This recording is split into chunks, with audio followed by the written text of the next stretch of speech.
Hey guys, DM Cubing, and today we're going to make a magnetic MoYu Weilong GT. What the?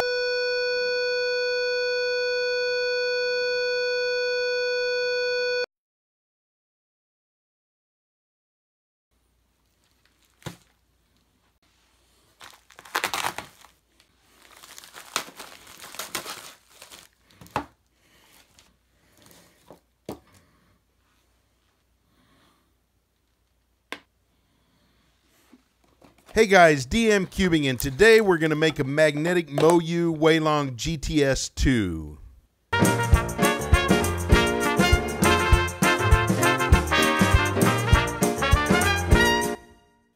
That's right, guys. It's the long-awaited magnetic MoYu GTS2 tutorial.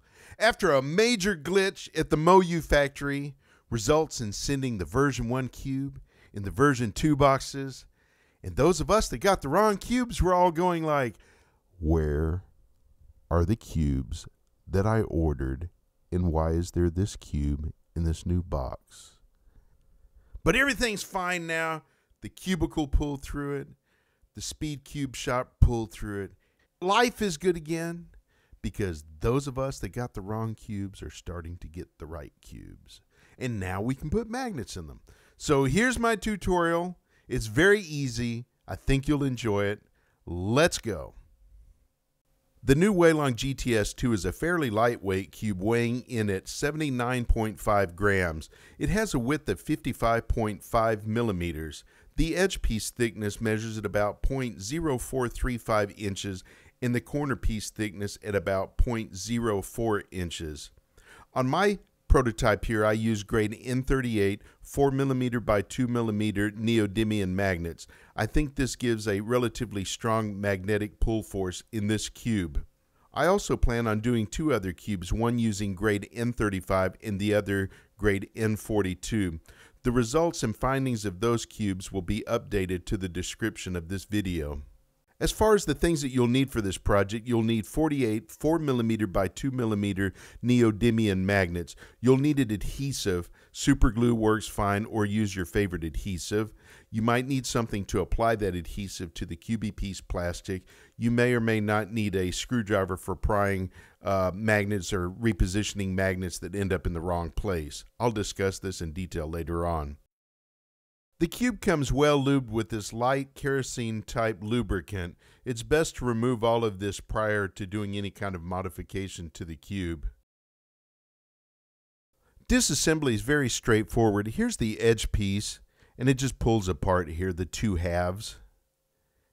And our corner piece is made up of thirds on the top, and they attach to this retaining stock here that has a base at the bottom here. You'll see it's like a little totem pole with retaining tabs, and here I'm removing the thirds. Whoops, just dropped the little stock here. I'll pick it up. You'll see that it's like a little totem pole with these little retaining tabs. Here is our edge piece magnet. You'll see where I have it located at the bottom of that retaining post on the bottom floor of the interior wall of the edge piece.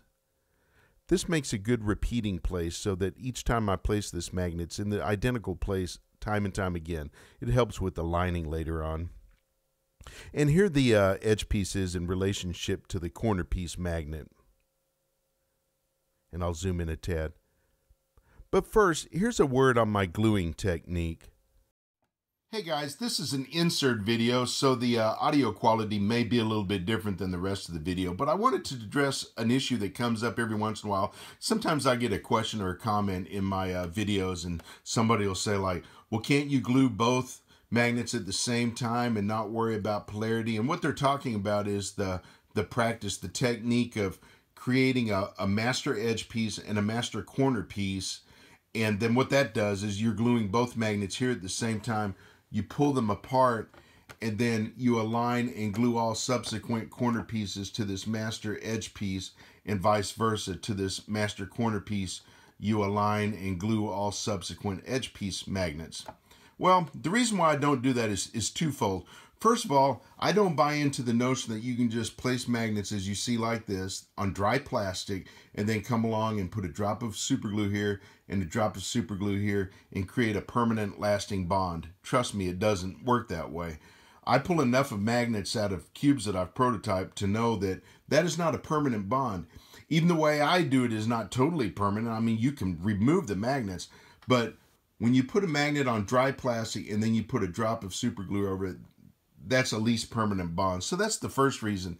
And the second reason why I don't do this, you know, master edge, master corner, pull them apart, align all the others, is because I use what I call a helper magnet. So imagine this corner piece here, not here, and you'll see in all my videos while I'm gluing in my first edge magnet here, I always use what I call a helper magnet on the side.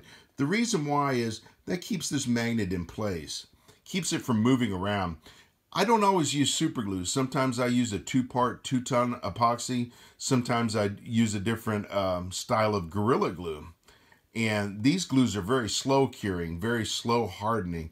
And once this magnet's been put in place, if you don't have something to hold it there, if I move this magnetized edge piece alongside of all the others, it's going to be under the influence of magnetic attraction and repulsion, and that will result in this magnet being moved around, and it won't be in alignment anymore, and your cube will not be precisely magnetized. So that's the second reason. But I thought I'd address that because this comment and question comes up quite a bit in my videos or comments, and I've seen videos where people, you know, they do this, they match these two pieces up here, and then they glue this magnet and glue that magnet with a drop of glue on top. They pull them apart, and then they, like I said, they match all subsequent corner pieces to that edge piece and all subsequent edge pieces to that corner piece.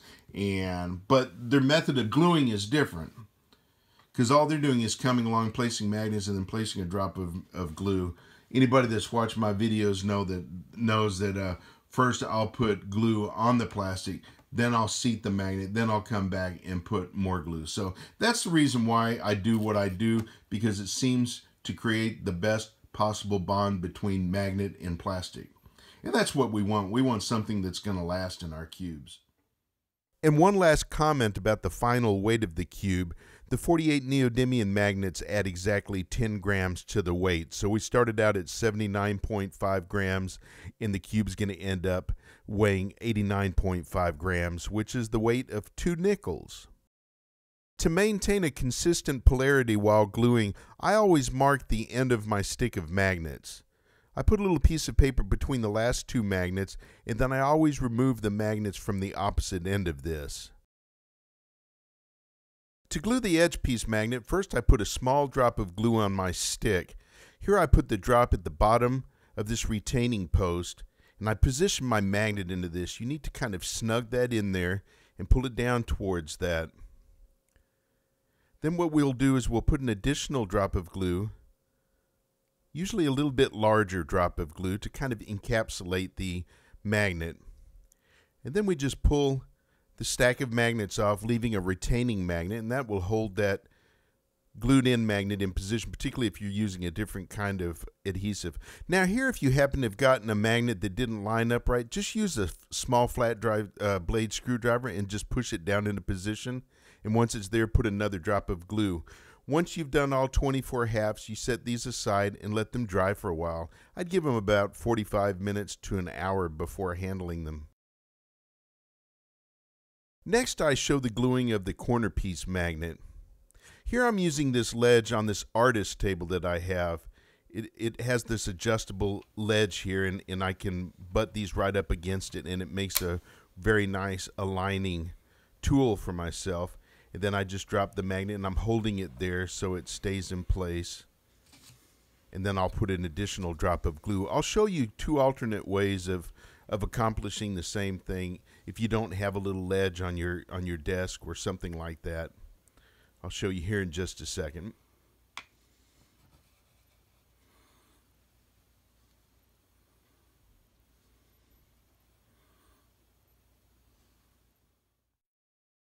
Here I'm going to use the stock. I'm going to put a drop of glue here, and then I'm going to quickly grab the stock and put it into position. I'm going to align the edge piece to the corner piece so that the fronts are perfectly flush across, even across there. I'm going to drop the magnet into place once they're really lined up there, and it snaps right into place. And then I remove the stock. You don't want to glue that in there. And then I just double check to make sure that the pieces are lined up. And then I put that additional drop of glue. And I'll show you one more alternative way, and this is without using the stock. We're going to put a drop of glue on the corner piece wall here. We're going to line both pieces up. And this table that I'm using is kind of slippery. You'll see that piece just move back and forth. So it's important to really keep these in line and see, watch this.